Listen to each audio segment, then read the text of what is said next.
Good morning, everyone. The meeting of the Board of Regents for June 16th, 2026 will come to order. We have a roll call. Regent Dunkel? Here. Regent Hensley? Here. Regent Rouse? Here. Regent Gipple? Here. Regent Jaden? Here. Regent County? Here. Regent Lacey? Here. And Regent Kramer is present. You know, I could look around and see all that. I don't know, maybe that's a way of testing our mics or what? Okay. We have a quorum. The meeting can proceed. The first thing is the consent agenda, and we have a couple of items to pull out separately. So we will pull out the item on the policy revision to the general ed review, and we'll pull the policy revision to requiring an appointment from the board to the direct report search committees, those for positions that directly report to the presidents. So we will discuss those separately. But for the rest of the consent agenda, do we have a motion to approve? Moved by Regent Hensley. Is there a second? I'll second. Regent Rouse, second. Regent Rouse was second. Any discussion on the rest of the consent agenda? All right, seeing none, we'll do a roll call vote. Regent Dunkel? Yes. Regent Jaden? Yes. Regent Hensley? Yes. Regent Rouse? Yes. Regent Lacey? Yes. Regent Gipple? Yes. Regent County? Aye. And Regent Kramer votes yes. So the motion is approved. Next, let's take the policy change to the general education review. First of all, is there a motion to approve it? So moved. Moved by Jaden. Is there a second? Second. Second by Hensley. Now we'll discuss. Regent Dunkel, do you want to give a little explanation of what you're thinking? Yes. For the academic program review piece, I appreciate the motivation behind the idea because we all want our universities to provide an education that's rigorous, fair, and focused on the pursuit of knowledge rather than political advocacy. We want students to be exposed to different viewpoints and to develop the critical thinking skills necessary to evaluate ideas for themselves. But the question is, not whether those goals are important, but whether requiring the Regent office to review courses for DEI or critical race theory is the right way to achieve that, and I don't believe it is. As Regents, our role is governance. We set priorities, establish policies, oversee budgets, and we hold university leadership accountable. We should expect our institutions to promote intellectual diversity, academic excellence, and open inquiry. But reviewing the content of individual classes moves us from governance to management. Our universities already have systems in place to evaluate courses and academic programs. Faculty, department leaders, deans, provosts, and accrediting bodies all play a role in ensuring educational quality. If we place the Regent office in the position of reviewing classroom content, we risk creating a new layer of bureaucracy while weakening the distinction between oversight and direct academic control. I'm also concerned about the precedent that this would set. Universities are places where complex and sometimes controversial subjects are examined. Topics related to race, inequality, history, public policy, and culture are part of many classes. The issue should not be whether those topics can be discussed. The issue should be whether they are taught in a way that encourages inquiry, evidence, and critical analysis. A strong university does not avoid difficult subjects. It teaches students how to engage them thoughtfully. I also worry about the message this policy sends. Iowa's public universities compete for talented students, faculty, researchers, and investment. Their success depends in part on confidence that academic decisions are made through established educational processes. We should be very careful not to create the perception that course content is subject to political review. If there are concerns about bias, balance, or inappropriate advocacy in the classroom, we have tools to address these concerns. We already have laws and we have board policies in place. We can set clear expectations, require transparency, and hold our university leaders accountable. We can insist on excellence without inserting the Regent office into the review of individual courses. In the end, I believe our responsibility is to protect both accountability and academic integrity. We should set the standards, ensure those standards are met, and respect the roles of those charged with delivering instruction. For all those reasons, I'll be a no. All right, thank you, Regent Dunkel. Any other comments? I want to give a little bit of background of where this came from, and I agree with a lot of what you just said, Regent Dunkel. And we want to be careful of that line. In our discussions as we were talking with legislators, and we're, as you know, balancing, as a former Regent R.C. Reiswick would say, our minority partner in the legislature. You know, they're contributing a third of our cost, paying for our general education about a third, and tuition is 2/3. So they have a say, but we also want to be student focused, and they're paying 2/3. We want to make sure they have the right choices as well.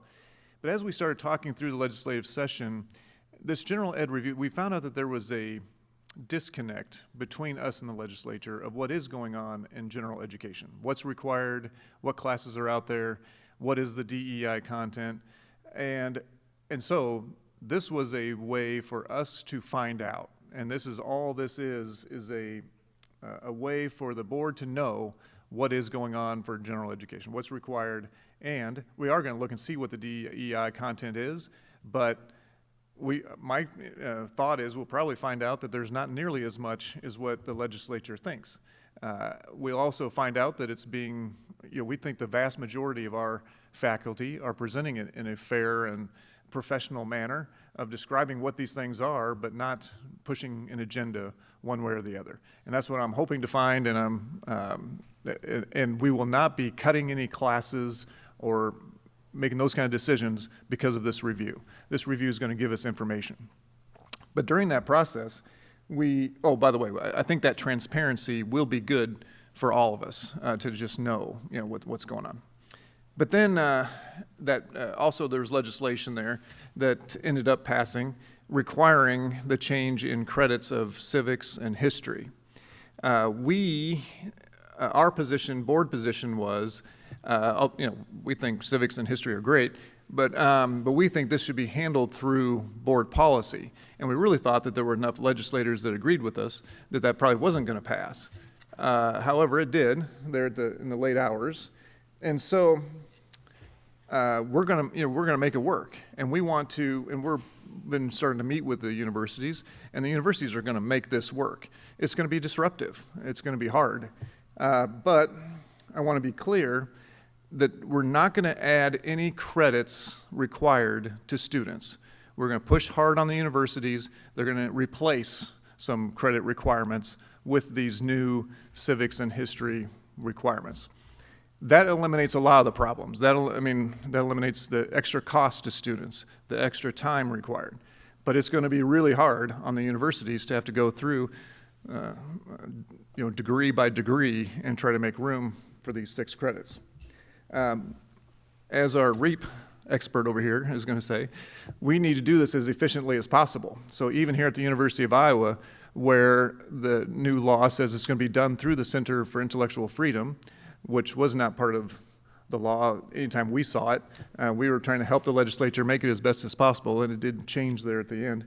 But it's going to go through CIF, and we want that to be done as efficiently as possible.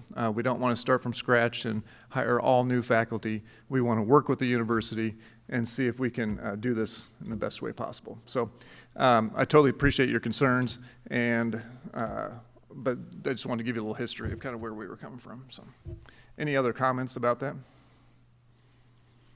All right, let's vote on the policy change to adding the general ed review biennial.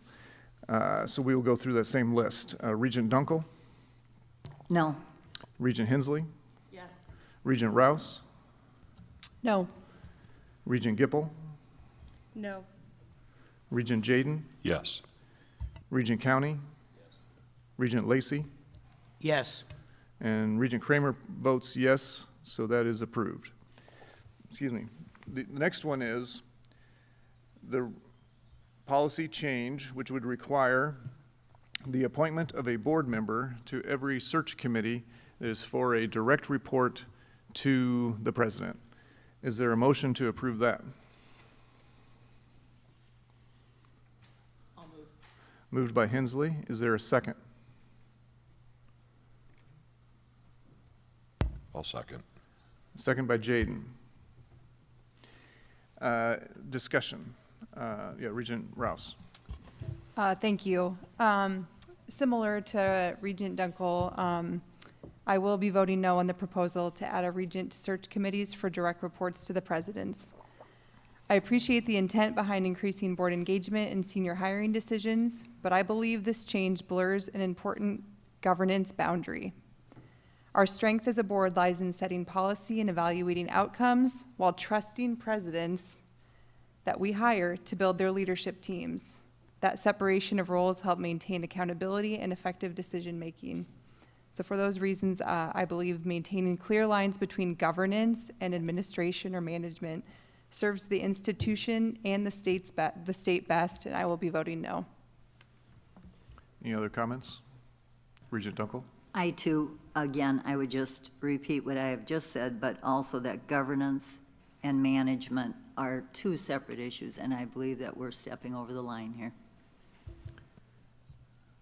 Any other comments? And I'll maybe add a comment or two on that one too. This one came through the process of meeting with legislators, and there was a bill proposed to implement something even more harsh than this. Our thinking was this was in a way to help presidents. Sometimes if faculty committees are presenting options to the presidents, we want to just have someone there to have a voice for the board and just say, hey, have you thought about this? Are you getting the best candidates? Are you seeing the whole range of candidates? And so they're one person among a committee, so we don't feel like it's trying to be, and in fact, those committees are not voting. Those committees are just trying to build consensus, and so it's just a way to, just have a different perspective, make sure that perspective is on those committees, but not be a dominant force. But I understand where you guys are coming from as well. Any other comments? All right, we will vote on this one. Regent Dunkel? No. Regent Hensley? Yes. Regent Rouse? No. Regent Gipple? No. Regent Jaden? Yes. Regent County? Regent Lacey? Yes. And Regent Kramer votes yes. So that one has approved as well. All right.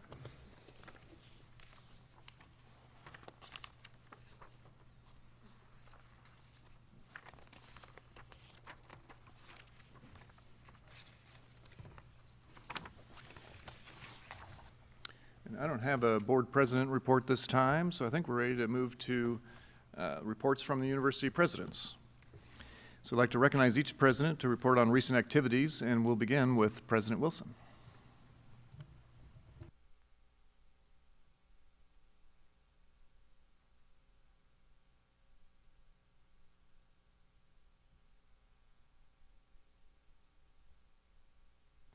And thank you so much for hosting us last night for dinner. We really enjoyed that. Happy to do it. Thanks for being here. We always enjoy hosting you here in Iowa City, and we called on good weather for the visit. So I just have a couple of brief updates for this morning, and I can't help but go back just a little bit in time and remind us that May is filled with celebration and commencements. We graduated a lot of students. I attended, I think, 7 different ceremonies. And I want to thank those of you who were able to join us for a couple of them. We had over 6,000 graduates. The oldest one was 70 years old, which tells you that lifelong learning exists and that we continue to try to encourage people to come back if they don't finish a degree in time or when they're younger. And we now have put into the workforce lots of students. You can see the numbers up here. Pressing workforce needs. We've graduated a lot of nurses and teachers and business professionals, doctors, pharmacists, and dentists. We need your help, and we need the state's help in keeping them in the state of Iowa for employment. But lots of excitement and lots of opportunity. A couple of examples that I think underscore who we are and what we do. Here's Adam Heflin, who graduated with an MS in nursing. He came from Clarion, Iowa, and he's headed back there for a summer preceptorship in an ED. And he says, I knew I wanted to go back to my rural community when I was done, so I talked with the director of the program about going back home. Great example of the kind of incredible students that we're attracting here at Iowa and retaining, and particularly in the rural communities. Here's another example. Darlene Mendoza, who is from Des Moines, Iowa. She graduated with a doctor of pharmacy, which takes many years. She is going to start a one-year residency at Mercy One in Des Moines. And her quote, I'm excited to be going home. I'll have the opportunity to train as a pharmacy resident in a teaching environment and gain experience with guidance from other pharmacists. So just two of the thousands of students that we were happy to honor with diplomas and with degrees. Thought I'd give you a couple of updates on our work to enhance efficiencies and remind you all that we're working behind the scenes and in front of the scenes on real actions to save real costs. You all know that we've launched something we call ReSpark. There are lots of acronyms at the University of Iowa. And ReSpark is really our effort to look at revenues and efficiencies. I'm going to just focus on efficiencies this morning. We recently completed a social media audit just to look at how many social media accounts we have across the university, and we found that we have 600 different social media accounts sponsored. Some of them are not receiving a lot of activity, but somebody has to manage them and monitor them. So we've decided through a very, I think, inclusive and open process that we're going to close about 214 of those accounts, which are rather inactive or in some cases not up to date. And that will help us reallocate, we estimate, about 120 hours of staff time per month. So it's not a direct savings, but it's a savings of time. It's a reallocation. We're also going to launch a website review, and if you've spent any time on any university website, you can end up going to places that are dead links or that are not up to date.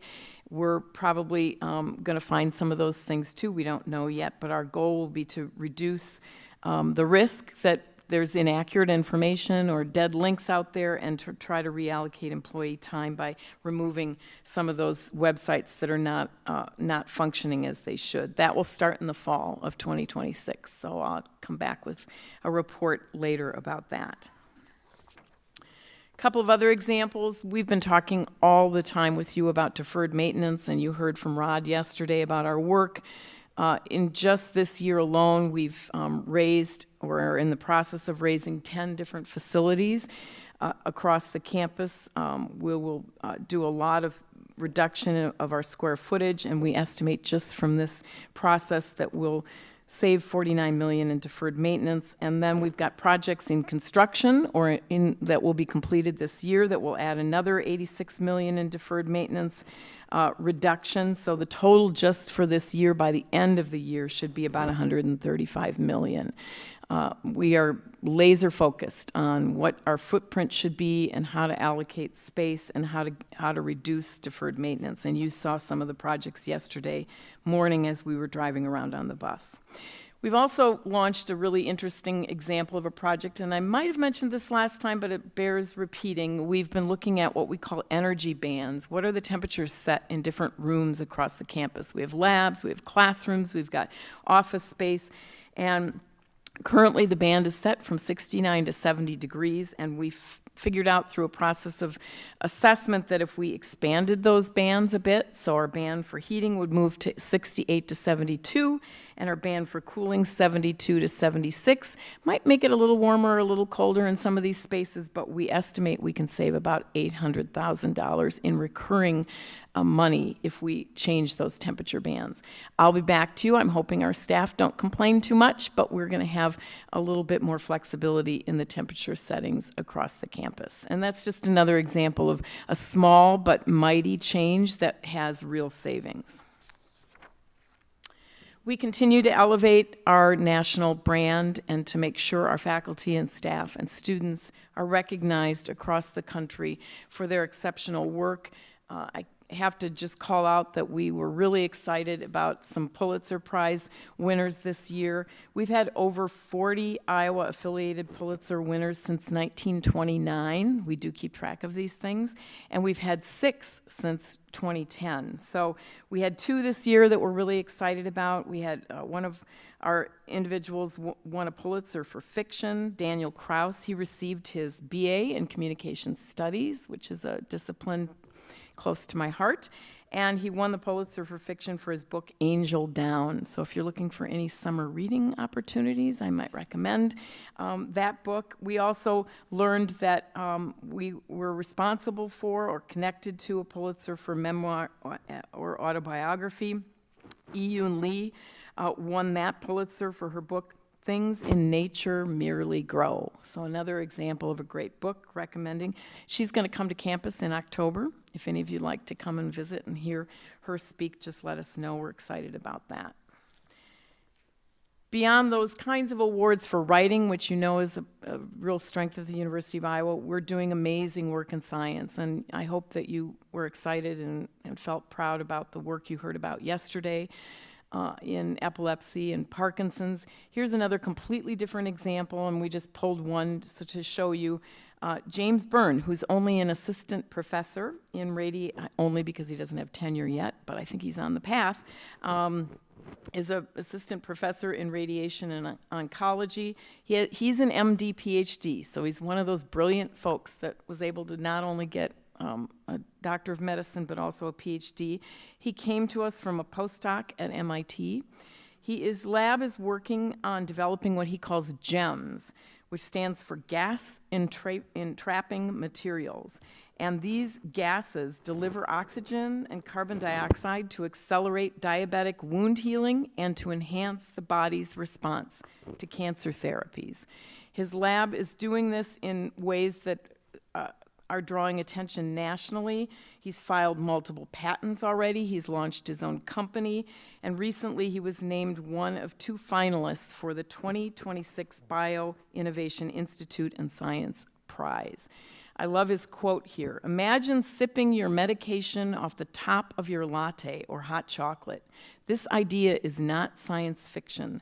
Gases, whether inhaled, topically administered, or eaten in forms or fun edible popping candy, can be therapeutic and may represent a new avenue to treat or prevent diseases. So, just an example of the kind of work happening here. And last but not least, our students are doing amazing things as well.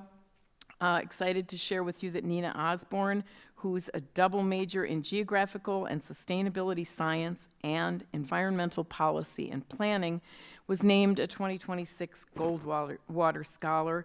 Goldwater Prizes are the most prestigious scholarships for students pursuing STEM degrees. There are approximately 400 to 500 awardees per year out of 5,000 applicants. So think about that for a moment. We had 65 from Iowa since 1989, and I love her quote. As an undergraduate student, you don't always have the opportunity to invest so much into a project, but with research, you're really interested in the work you're doing. There's always something new to learn from it and a new way of thinking.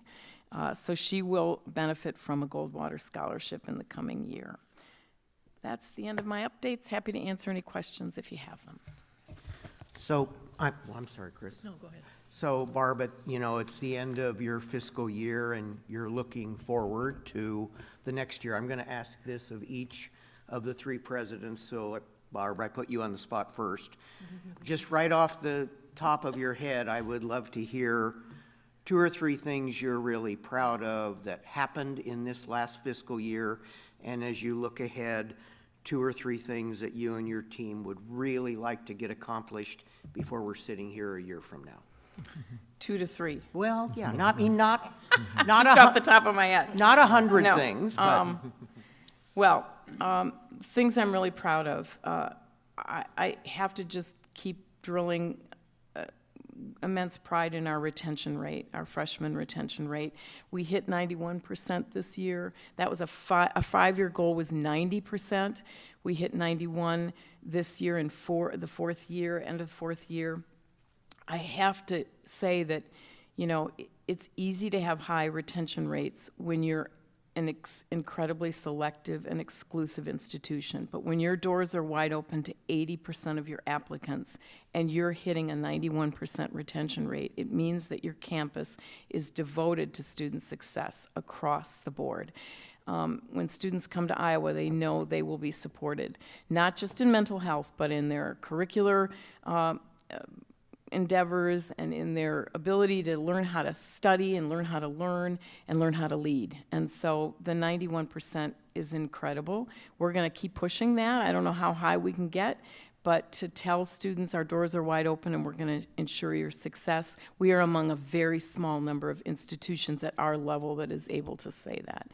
Second thing I'm really proud of, we're making great progress on our campaign. As many of you know, we mounted that a couple of years ago. We set a high aspiration of $3 billion. We're at about $2.5 billion. You know, I spend a lot of time on the road working with donors and working with people who love the University of Iowa, and we made great strides this year. And we've hired a new president for our Center for Advancement in the process. So Sheila Baldwin has just joined us. She's going to be terrific. Lynette Marshall retired in the past year after 20 years in that job. So I'm really proud of our fundraising, and I'm just proud that we've built great teams to lead this university. I look across everything we've done. We've had some challenges this year, including, not to bring up the shooting again, but I can't help but mention that. And when I look across our teams, our deans, our public safety, our cabinet, I'm just so grateful for all the people that care about this institution and are willing to roll up their sleeves and work hard. So those are three things I'm proud of. Three things. What was the other question? Well, it's the beginning of a new year, and two or three things that you Going really want to forward. push hard on. Yeah. I think continuing our efficiency work, what we're telling our faculty and staff is the more money we can save and become more efficient on, the more we can plow back into salaries, because we know that our revenue streams are more constrained than at other universities. So I think that work will continue, and the more we can incentivize people to think outside the box on both the efficiencies and the revenue opportunities, the better off we're going to be. I think athletics is going to be a big challenge in the coming year. I don't have the answer for it. I don't think anyone does. If they tell you they do, they're not being honest. But I think college athletics will require a lot of time and energy in the coming year. And I guess the third thing is we got to finish this campaign. I don't think this next year will be the end of it, but we're going to get really close. So without a lot of thought, those are the three things I would say. That's great. Thank you. Yeah. Regent Hensley, did you have something? I just had, and I know I should have said something earlier, but do you have an update on the Papa John Higher Ed Center and what's actually going on in there? In Des Moines? Yes. We've been doing a lot of work on thinking about what should be in there and how to better use that space. Fred Crawford is our executive in residence, who used to be an Affleck CEO, and he's been helping us work with the insurance industry in Des Moines. We may have a company coming in there. I don't think we're ready to announce anything yet, but we're doing a lot of, I would say, noodling on how to activate that space and think about it in terms of maybe a insurance ecosystem, if you will, which I think would be great for Des Moines. We're also thinking a lot about what our strategy for Des Moines should be in the coming year. We don't spend as much time in Des Moines as we probably should, and I think it would behoove us as a campus to think about that as well. So that space may come in handy in that regard. Excellent. Yeah. Yeah, Regent Jaden? So Barb, you're typically understated. I would say thank you. By all metrics, as I look across, the university and your team is having an exceptional year. I can't think of a metric you're behind on that you're not ahead of goal, and in a very challenging environment. So thank you to you and your team for all you do. Thank you. I appreciate that. Anybody else? Yeah, to echo that, thank you so much. It's been a lot of great things going on here at University of Iowa, so thank you. Thank you. All right, President Nook is next.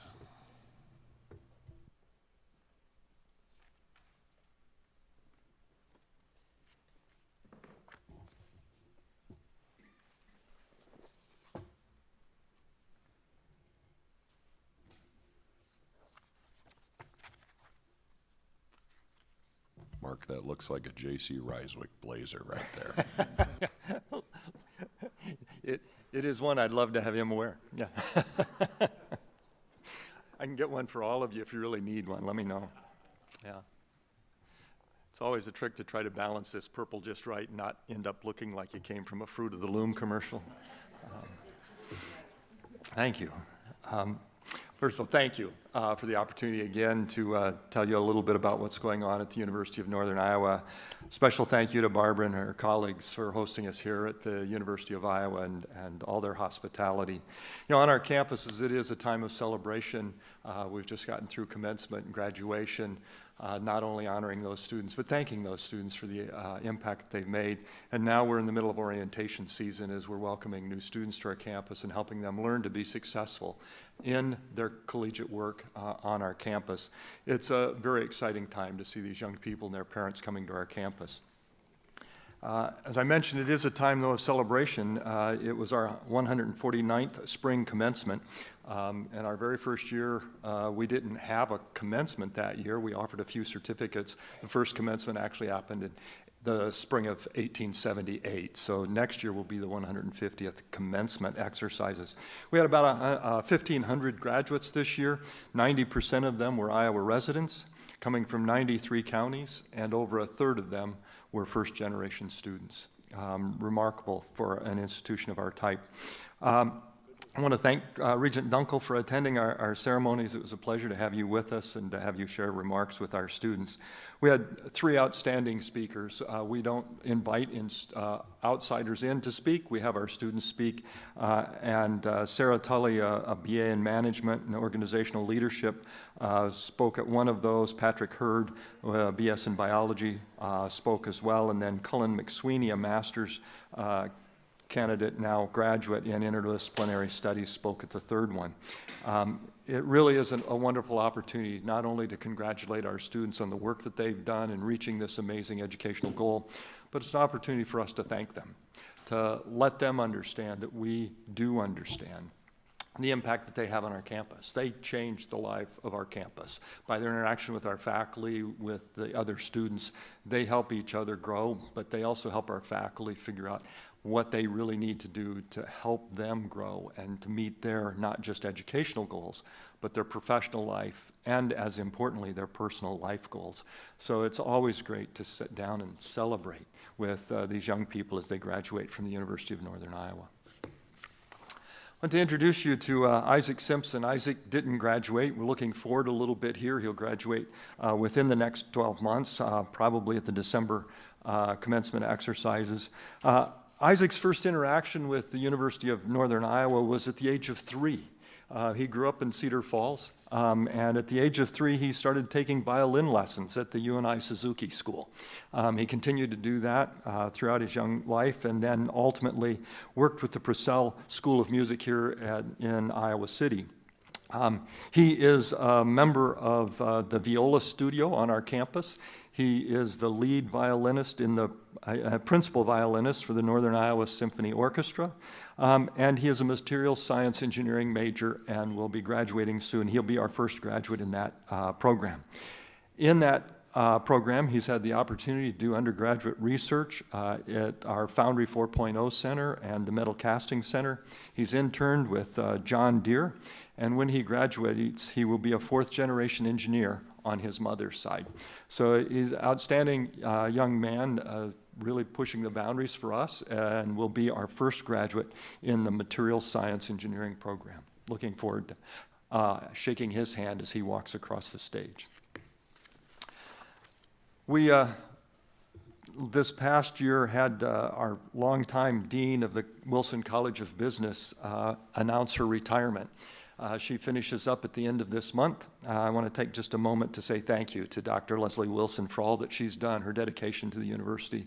More than 40 years of service to the university. Graduated originally with a bachelor's degree in engineering, worked for John Deere. At that time, she started to do some adjunct teaching with us. We hired her and helped her receive her PhD, encouraged her to receive her PhD, to earn her PhD, and then hired her full-time as a faculty member, becoming an associate dean and ultimately the dean of the college. She's done just a wonderful job in representing and leading and growing the Wilson College of Business. She was a significant reason, and probably the most important reason for us landing the $25 million gift that led to the David W. Wilson naming of the college.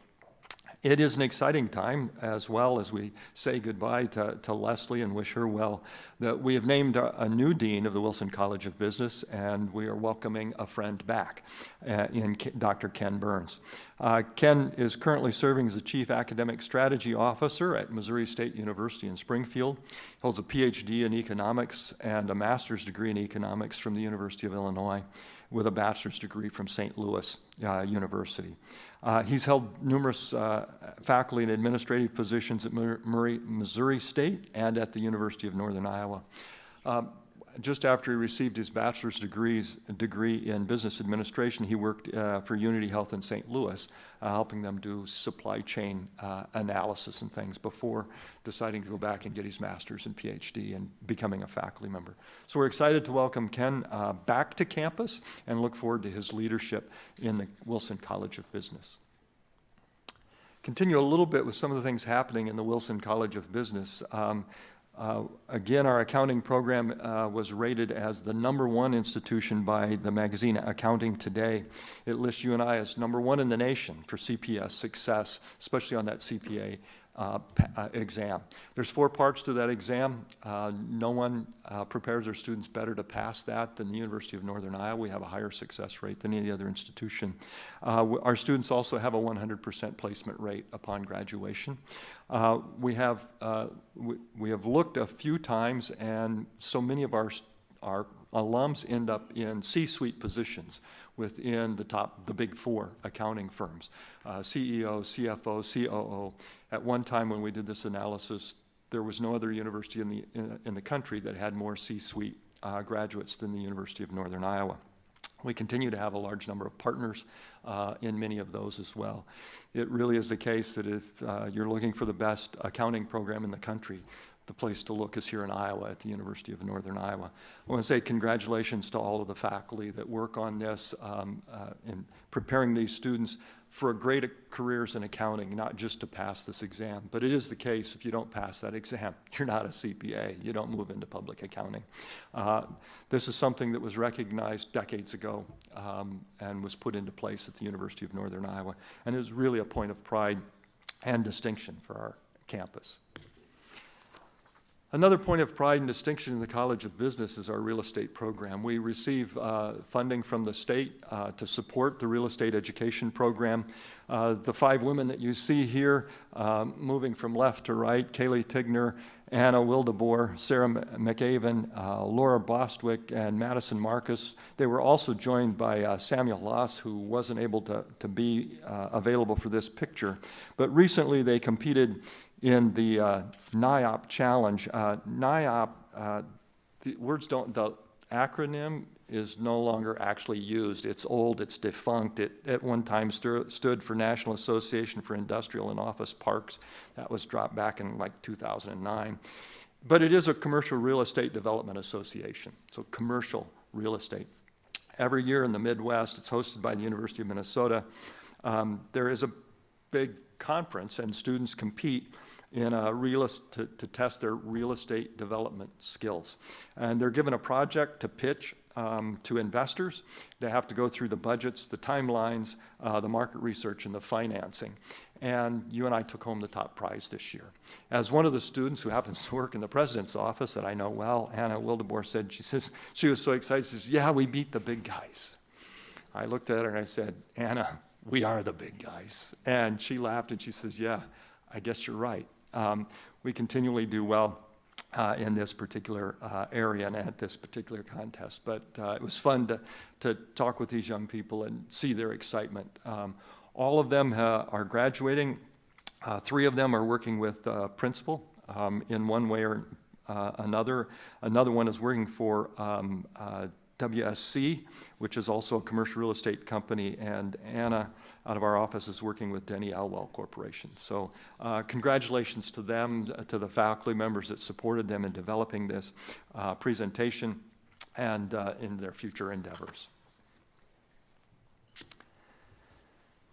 I've said that whenever you speak with someone, there's 2 things that you need to do. You need to get their heads and you need to get their hearts. And as I meet with, whether it's alumni, members of the legislature, our congressional delegation, I always keep that in mind. That happened to me this year, and this spring in particular. 2 things came together and really enhanced my understanding of things on our campus and in our community and around the United States. One of them, we were preparing for our annual leadership retreat. As part of that, we sent a couple of recent articles out. One of them is this one, Valued but Out of Reach, The Reality of Higher Education, put out by the Gallup poll company and the Lumina Foundation. And they looked at various statistics on how students, both our current students, future students, prospective students, also students who have just recently graduated, view their college education and the things that are important to them. And the other was a presentation that was made by one of our alums at a gathering in our community. And I want to share both of those with you. The first, out of this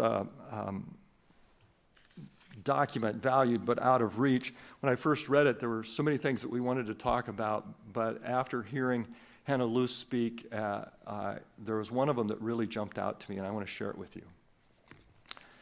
And that's supporting students' mental health. This data that's in here, they talked with both currently enrolled students that have considered stopping out.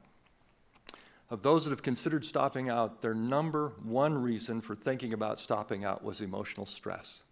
And their number 2 reason was personal mental health reasons. Far and away the top 2. They are declining, which is great to see. Everything on here is declining, which I like to see as a president. That means students are comfortable and want to stay. But the third is the cost of the degree and the credentials. When they asked the same question to those who had actually stopped out, those 3 were still the top 3. They'd switched in order a little bit. Finance costs of the degree now is the number 1, and then emotional stress and personal mental health were number 2 and 3. But look at the gap between 3 and 4. It's significant. 1, 2, and 3 are all very, very closely aligned. They're all, between 28 and 31%.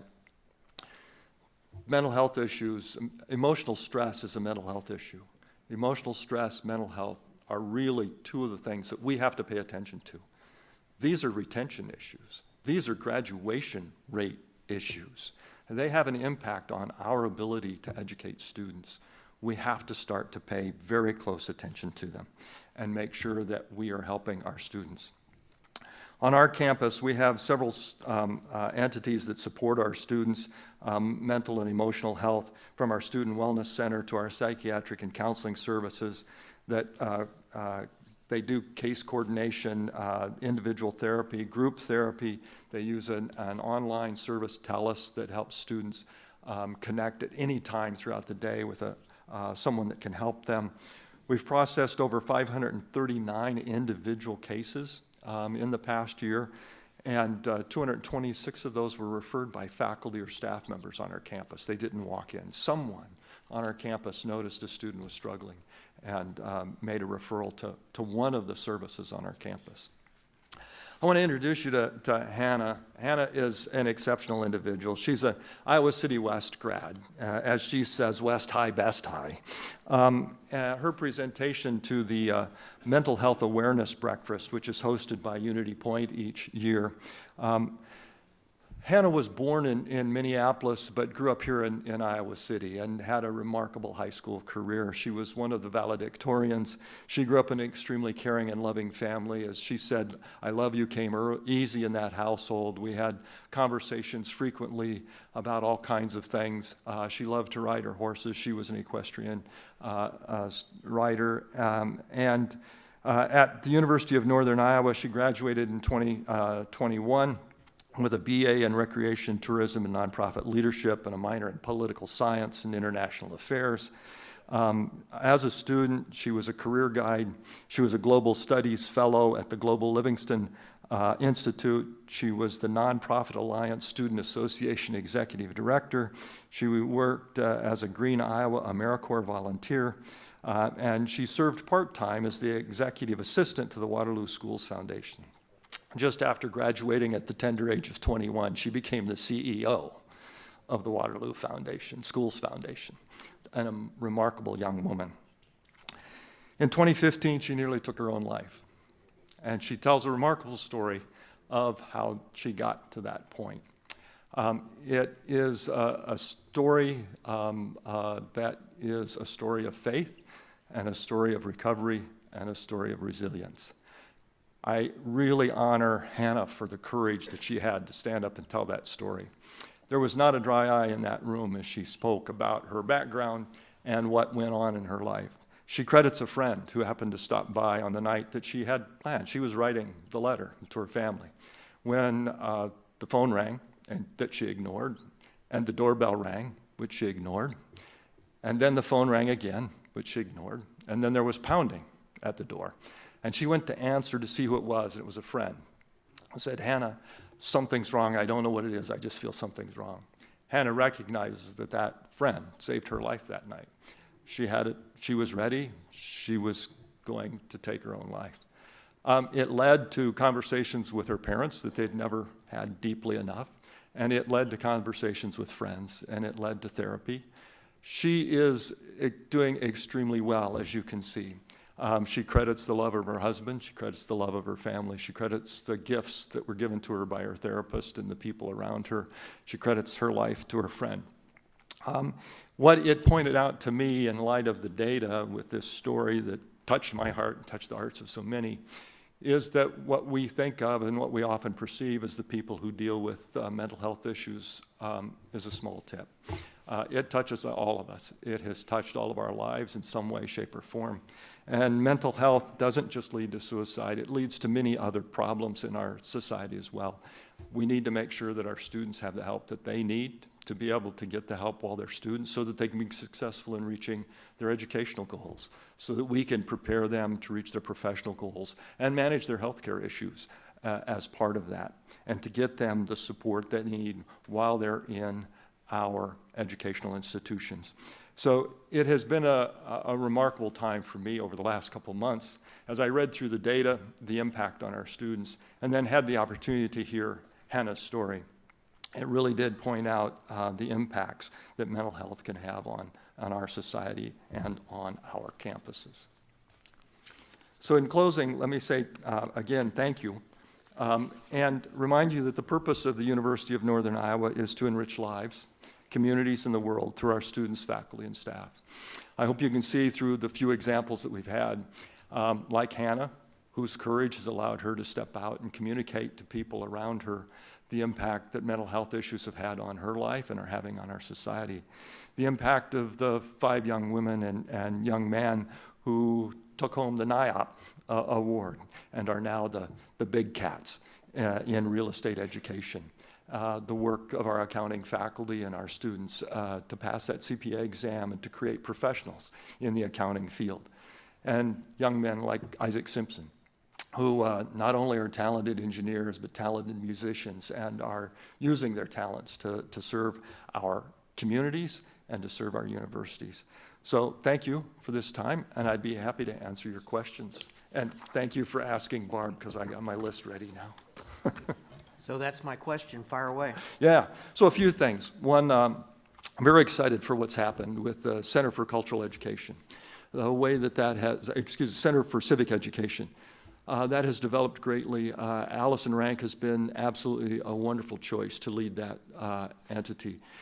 She's pulled in over $1 million in additional grant funding to support the work of the center, and it's going very, very well, and looking forward to her having the opportunity to move into the Commons as we get that redesigned. Very proud of our 3- and 4-year graduation rates, that those have been growing the way they have. With our 4-year graduation rate now over 55%. For a regional comprehensive university, that's an outstanding number. It looks like a private school. It looks like a Research One institution that has much higher selectivity than we do. It's really remarkable what the faculty and staff have done to increase that number. And a 3-year graduation rate that now is very nearly 14%. And it looks like it's actually growing. We'll know more in September when we have the final numbers in. I'm proud of what faculty have done in the academic reorganization on our campus. You've voted to help us merge a couple of departments and programs, and the faculty have been excited about finding ways to come together to share resources, to help each other and to lean on each other as we move through some of these changes. Of course, I'm excited about what's happened with the capital campaign. As we near the end of that will close this June. I'll have exact numbers on that this fall. We're seeing great growth through the Neighboring States Initiative, which looks right now, granted we're now counting some eggs that are called confirmed students, not yet enrolled, but confirmed. Looks like the number of new students coming from those 6 states that surround Iowa will be up by a factor of 2 this fall. It amounts to about 100 students, which is really great news for us. And then the extreme growth in the nursing program. Those have been some real great things to see this year. As far as the future, working and getting further down the road on the Grassley Center, it's such an important piece of what we're doing. Grassley has been such a great ambassador for the university, for the state of Iowa, really for our entire country. To be able to honor him with a center on our campus, to have the collection of papers that are his on our campus, and to create a center that really celebrates his legacy and lasting impact on the state of Iowa is something that we're excited about. Mental health support is something that I think we've got to work on. The data, the stories, they're very clear that all of us are dealing with mental health issues on our campuses, in our businesses, and being able to support individuals is something that's very important.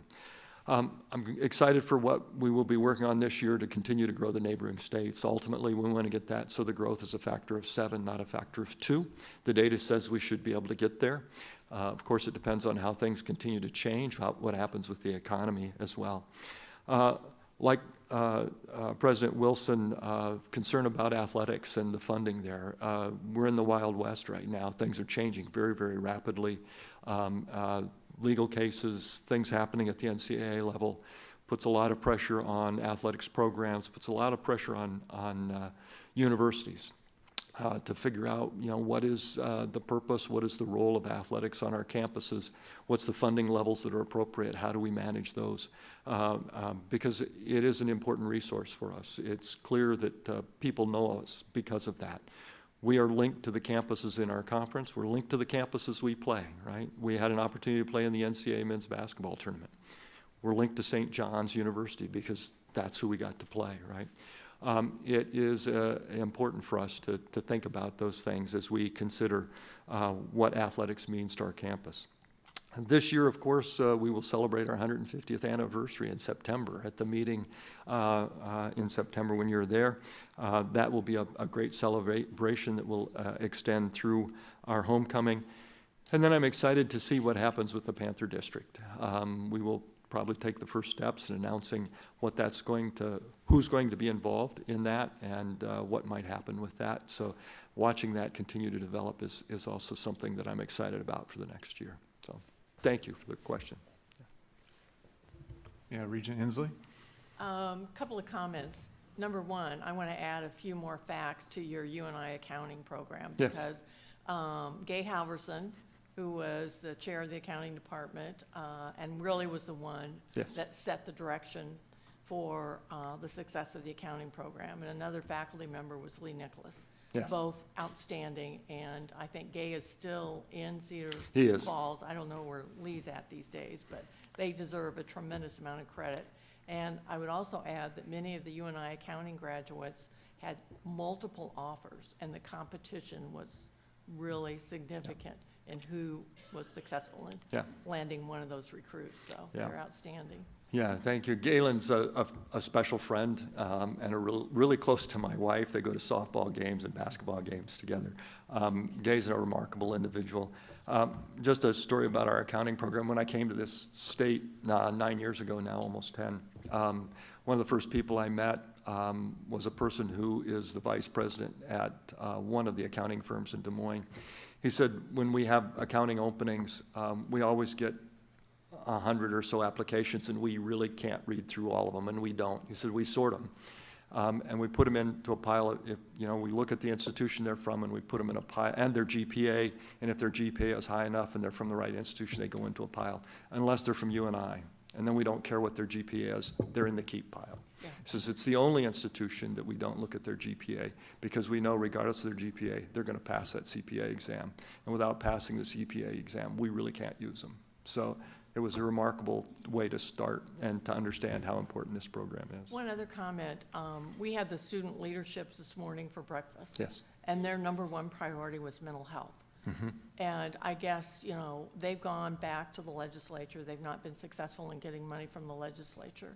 With you addressing mental health at the administrative level, the students having it as a number one priority, I really hope that all of the universities will be working to ensure that what they have proposed actually is able to be accomplished. I think you're right. The students have been talking about this now for a few years. This isn't the first year. They understand the trouble that some of their students, some of their classmates are in, and the issues that they're dealing with. Some of our student leaders are wrestling with those issues as well. And I think it's time that we listen a little more carefully and a little more closely. Thank you. And work with the legislature. Yeah. Regent Jaden? Mark, how many graduates did you say? Just under 1,500. That's what I need. Yeah. Thank you. Yeah. All right, Regent County? Thanks, Mark. I'm intrigued and excited about the Neighboring States Initiative. This is something, we can, I think you said 2X, hope to get to 7. And it's something we can put our hands and head around in terms of money, actually, Right. what it will do for enrollment for University of Northern Iowa.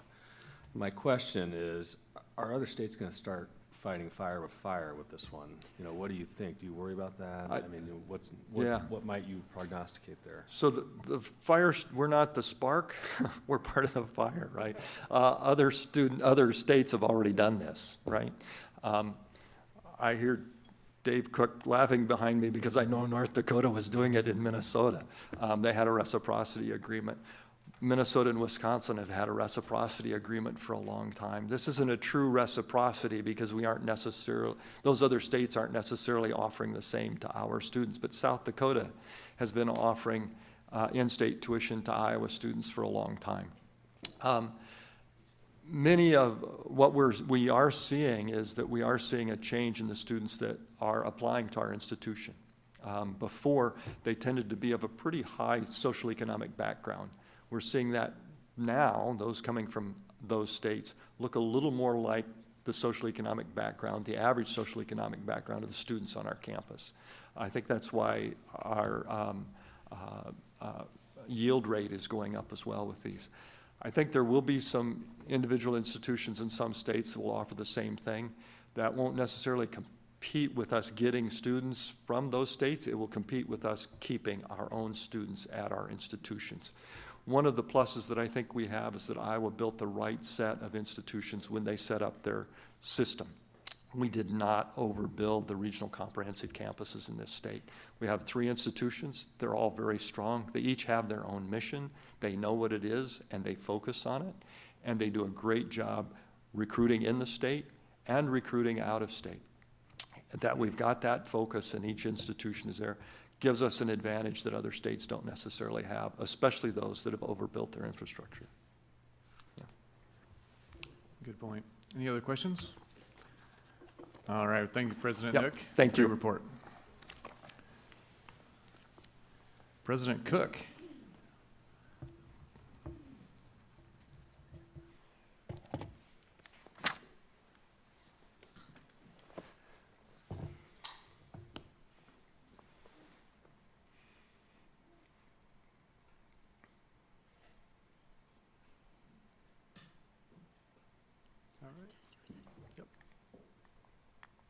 Ready to roll. Thank you. I appreciate it. Hello, and thanks for the opportunity to be here. And I want to start by thanking President Wilson and all of the University of Iowa and her leadership team for being so gracious. This has been a great day and a half here to be here. And it's been a couple decades since I've been at the University of Iowa, and it's been fun and incredibly impressive how much progress has been made. So thank you for the hospitality, sincerely. Really appreciate it. So I too have some kind of brief updates and remarks that I'd like to share, pretty similar to what we've heard already. We're all very excited about our role in terms of graduation and commencement. This was the Iowa State commencement ceremony. We graduated 4,932, and we count every one of them, students this year across 5 different ceremonies, which was really fun. I like to point out that 891 of those were first-generation college students. When you think about a land-grant institution, its mission from the very beginning about providing access to education, first-generation college students are at the heart of that, and so very proud of what we did there. Probably, though, what stole the show, in case you didn't hear, was that our Vets College had Honey, the dog, cross the stage, and Honey had sadly been hit by a car Christmas Eve. And the entire college rallied over the last few months, and Critter Crusaders of Cedar Rapids also stepped up. And I'm actually on that stage, but I'm not that important because Honey was the most important person that day. But it was one of those things that really rallied the community. That was a lot of fun for all of us. So very proud, great day. Like you've already heard it, you and I in Iowa, I think this is probably why we all get up and do what we do, is to change the lives of students. So it's kind of fun to bring this down at a little more personal level. And so at one of those commencement ceremonies, we had Kent Lucan speak, and Kent's background is really quite impressive. What's kind of fun about this is 40 years ago, he was the student body president and spoke on stage, and we invited him back to be the commencement speaker for that particular event. But he graduated in '86. He was an international diplomat, including 14 years in the U.S. Foreign Service, with assignments in places like the Soviet Union, in Russia, Croatia. He's also in politics. He served on leadership roles on the Mitt Romney campaigns in 2008 and 2012. He's the managing director of North American, managing director and North American head of financial sponsors at Citibank. But his quote kind of tells the story of what we're so proud of with liberal arts education. So he graduated, like me, with a political science degree and went on and did political science kind of things, and then pivoted and moved on and had a completely different career kind of in the financial space, which is one of the things we probably don't talk about enough, but a pretty remarkable individual. We can highlight all the high-level numbers and all the rest, and that's fun, but to bring it down on a personal level, you've seen a couple of examples here.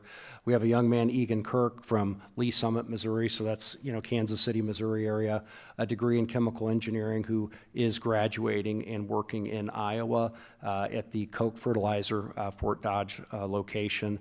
What's critical about his story is the work that we did and everybody collectively did to help make sure he stayed in Iowa. He completed 4 co-ops, he completed internships, he worked in undergraduate research with Professor Eric Cochran, who's really well known in the space of bioplastics and biocomposites. And so we all know there's this challenge of keeping our graduates in the state, and that takes a team and everybody working together. But the fact that we're doing co-ops, we're doing internships, and that's sort of a story of every student we want to highlight. The next student is Bo Lauren Ojo. She is quite the entrepreneur, someone we're very proud of, from Winnipeg, Canada, of all places. She created Sparktify, and it's a first of its kind welding cap designed for people with long or thicker hair. But during her journey, which is another part of the Iowa State journey, this Innovate brand, I've talked about it a little bit, I think is very genuine. It's one of the things that has kind of struck me when people often ask, so what are you learning? What are you surprised by? It's that we're really living up to this Innovate brand. Entrepreneurship is a big part of the culture, a big part of the DNA at Iowa State, and she is one of these individuals who had an idea, has started a company. She's going to stay in Iowa to try to progress with that company, and along the way, through various competitions, she's earned over $35,000 in pitch competitions to support her work. So that's pretty exciting. The next two here, Shanna Cleve from Independence, Iowa, construction engineering, is going to work for J.E. Dunn in Des Moines. Kind of the same story. Our engineering college does an amazing job with career fairs and opportunities for our students when they're taking internships in the summer. She took advantage of that, and this is going to be a focus of mine. It already is a focus of the university moving forward, to make sure these students get opportunities to learn real-world skills while they're in school, but also to learn those in Iowa, because we want as many of them as possible to stay in the state. We see that as a success. And then it's hard to see the last one, a little the detail there of Raul, but he is from India, a computer science graduate, and he'll be working at Collins Aerospace in Cedar Rapids. And a little bit of rinse and repeat, the same situation, a gentleman internationally who has come to Iowa State because of the reputation. You see a lot of these students, and I always love asking, you know, internationally, how did you find Iowa State? And it's often because of the reputation of specific degrees, and in his case, computer science, world class, as you guys know the history of our program. So very excited to highlight a couple of students all working in Iowa. Importing some from out of the state and keeping others who grew up here is pretty important. Bringing that down to sort of harder numbers, I mentioned a moment ago, 4,932 graduates. Out of those graduates that were from out of state, or all graduates, 58% of them, or 2,270, are staying in Iowa. It's fun to think about it from the in-state student perspective. So if you're an Iowa high school student who chose, or an Iowa resident who chose to go to Iowa State University, about 72% of those are staying in the state when they graduate. I think all of these are success stories. If they leave the state, that's a success story. We love the boomerang effect of them coming back. I think that's a big part of what we do here too. I'm an example of that, of course. But I also think we import talent, and that's that, you know, of those out of state, we're bringing in future workforce too, so we think that's pretty darn important as well. So at the end of the year, one of the things that we do is celebrate our alum. I had the really amazing experience to get to, you know, be involved with this for the first time as president. We highlight a number of them who have done amazing things as students at Iowa State who have gone on and had amazing careers, and they give back to the university. These are 3 examples. I could highlight more, but Dan Houston, I'm just going to guess, is a name that many of you know. Dan was a '84 graduate in marketing and spent his entire career at Principal Financial Group, including being the CEO and since 2015. And I would just say he's one of these individuals who stepped up, and I think whoever the new president was going to be, he was going to step up and be helpful to them, and he's been incredibly helpful to me, getting me connected a little bit with the business community, and for that I'm incredibly grateful, but also just grateful for what these folks do for the university. The next is Beth Ford. She graduated in 1986 with a degree in management. She served as the president and CEO of Land O'Lakes since 2018. Remarkably, she's been named one of Time's 100 most influential people. Very proud of that. And Fortune's also been named by Fortune as one of the 100 most powerful people in business. So how about that? Now, I know Land O'Lakes is not an Iowa-based company, but they have operations all over the state. So really proud of these alum and what they've done for the university, how they give back, how they change the lives of our students, how they connect with our faculty. Pretty special people. Now, the last one's really fun. Wendell Sanders, he received a bachelor's degree, a master's degree, and a PhD in electrical engineering from Iowa State. In 1977, he took a job with this guy named Steve Jobs, if you've heard of him, for a little small startup company called Apple Computer. He was the 16th employee of Apple. How about that? I mean, when I first read that, I was getting goosebumps. I think that's pretty special. He began his work on the 3rd generation of the Apple computer, and he is well known as his title is well known as being considered the father of the Apple III. So we have an Iowa State grad who's known as the father of the Apple III. He had great success, went on to start other companies, and then he decided to come back to Apple in 2005 to work with his son, who was also an Iowa State grad from 1985, and together they worked on circuitry for iPods, iPhones, including the remote volume controls on Apple EarPods. So Cyclones did that.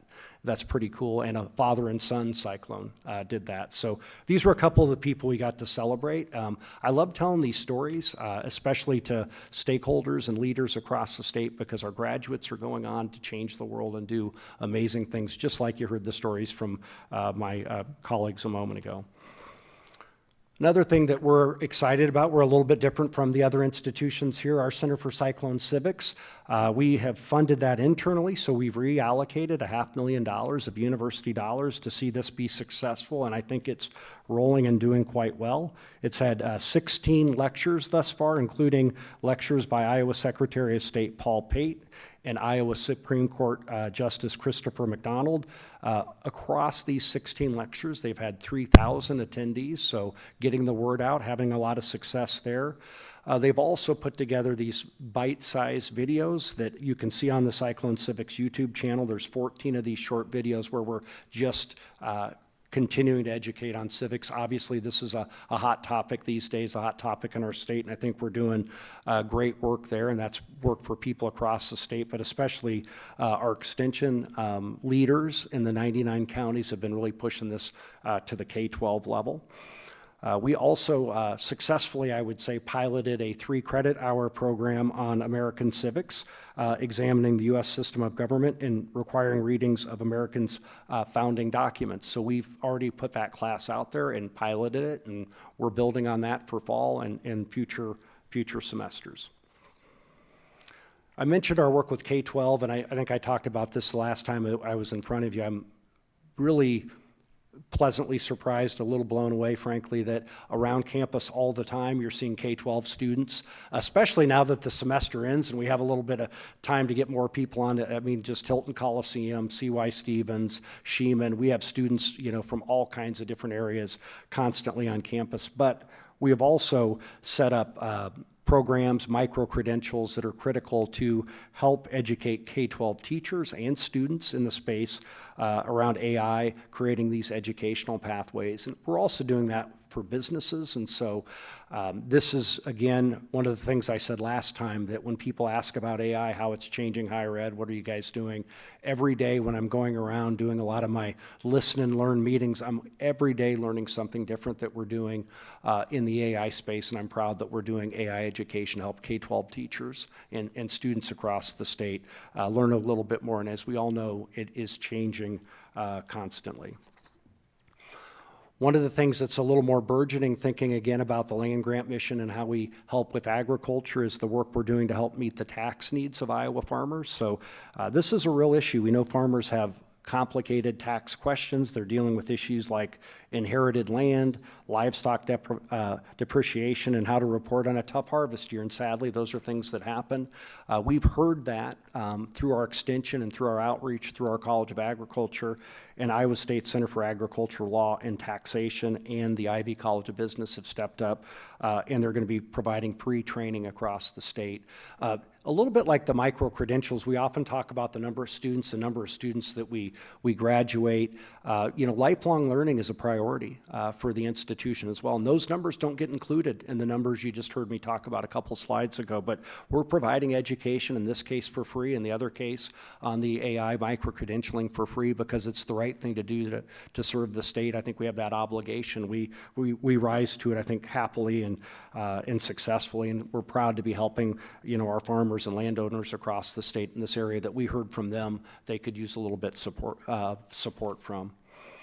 Another example of the land grant mission is just how we're helping raise the bar around healthy communities across the state.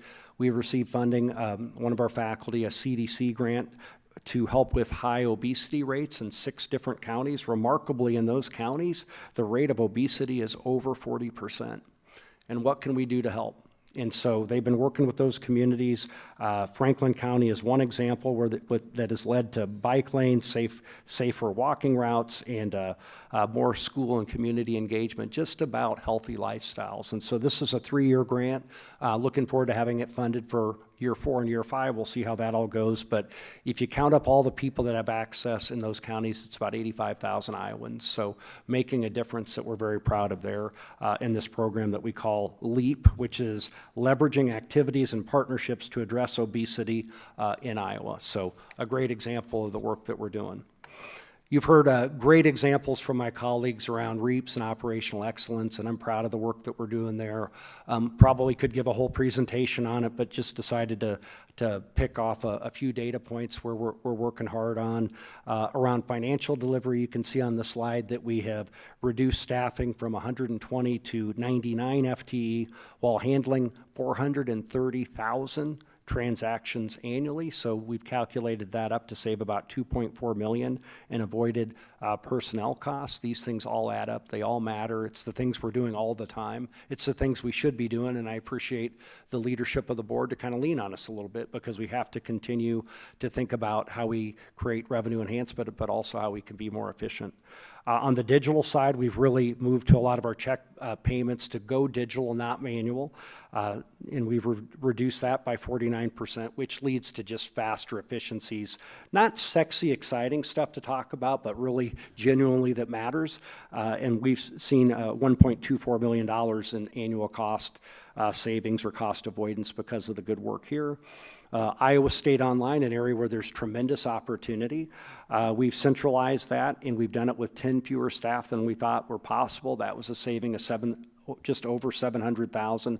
What I'd say that is critical here, and also on the academic advising side, we're thinking about revenue enhancement, we're thinking about efficiencies, but it's also about how we're serving our mission, how we're serving students, creating more flexibility in the education that we provide, especially in this online space where I think Iowa State has tremendous opportunity to meet students where they are.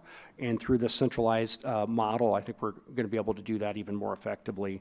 The same is true with academic advising, so we've centralized that within the College of Arts and Sciences for this particular example, a cost savings of over $600,000. But again, getting more professional advising to students within the college is critical. Professional advisors who are, trained and educated to care deeply about students and to think about all the needs that they have. But we think about that often from an academic side, but we just heard a great presentation around all the mental health needs that our students are facing. And these are the kind of things that we train our advisors to do more effectively as well. So a lot of outcomes here beyond just the REAPs thinking that is out there. My final slide is just a shot of Lake Laverne. And so that's not what Lake Laverne looks like right now. It's completely drained. We're dredging it.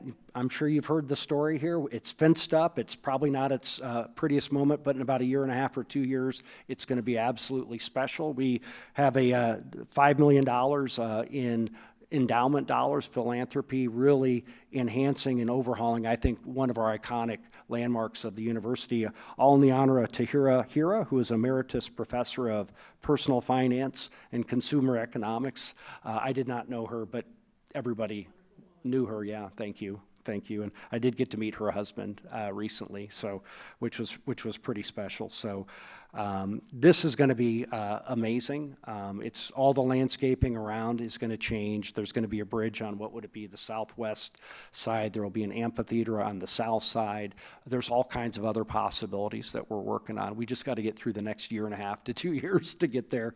But pretty special and a great example of how somebody who meant something to Iowa State is being honored, someone who wants to invest in Iowa State to make a big difference to future generations, and this will be very special. And so with that, I'll open it up to questions. I don't know if anyone or Regent Lacey has any questions for me, but I'll open it up for the group. Well, I won't be unfair and ask you to talk about fiscal 26 unless you want to, but as you look forward, a couple, 3 things you want to make sure happen between now and next June 30th. Yeah, moving forward. And one thing I said this last time, but I keep saying it too. I think you all should be proud, and Iowa State alumni should be proud if I think about things that have happened since I've been here that I think will set up for future successes. The transition's been amazing.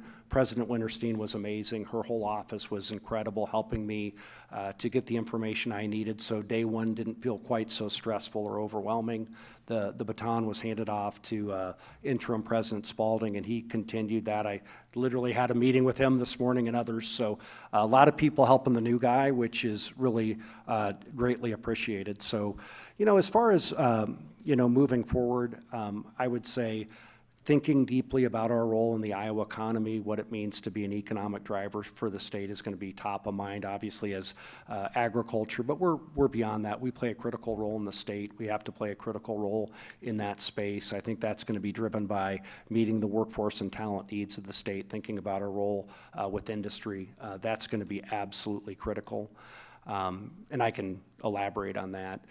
From a research perspective, we have been breaking, you know, we've had successes here in the last couple of years, and I actually had looked at these numbers a moment ago. We put in more research proposals this year than we've ever done, and if you total them up, we haven't received these dollars, but we're hoping to receive some of them. It's almost $1 billion. And so people are busy. We always hear about the success of the grants that land, but there was an amazing push from the federal government around their Genesis project. This is energy and AI coming together. We put in over 100 proposals in a very short time period, and we're still waiting to see about the success in that space. And so I think thinking about our role in the economy, thinking about how we are so well positioned with the federal agenda around research to really be successful. We've heard a lot of talk about students and mental health, student affordability. These have to continue to be priorities for us. If you look, you know, I'm walking into a situation where in our strategic plan, a lot of these success factors, as the plan calls it, look really good around retention, around enrollment, around graduation rates, around students graduating with less debt, around students graduating and getting jobs. Those are all great. We just got to keep going. We have to keep going. Affordability is, you know, one of the other topics. I know mental health's top of mind. We've already heard a little bit about that, so I'll just say that I agree with that entire conversation, but would also add affordability is critical. We got to do everything we can to make college accessible. Again, that's part of the DNA of an institution like ours. So, and, you know, build on the great things that are already happening. I mentioned innovate. I mentioned entrepreneurship. We do that well. We got to keep doing it. Keep preparing our students to be successful after graduation. So those are a couple thoughts. Regent Lacey. Yep. Regent Jaden?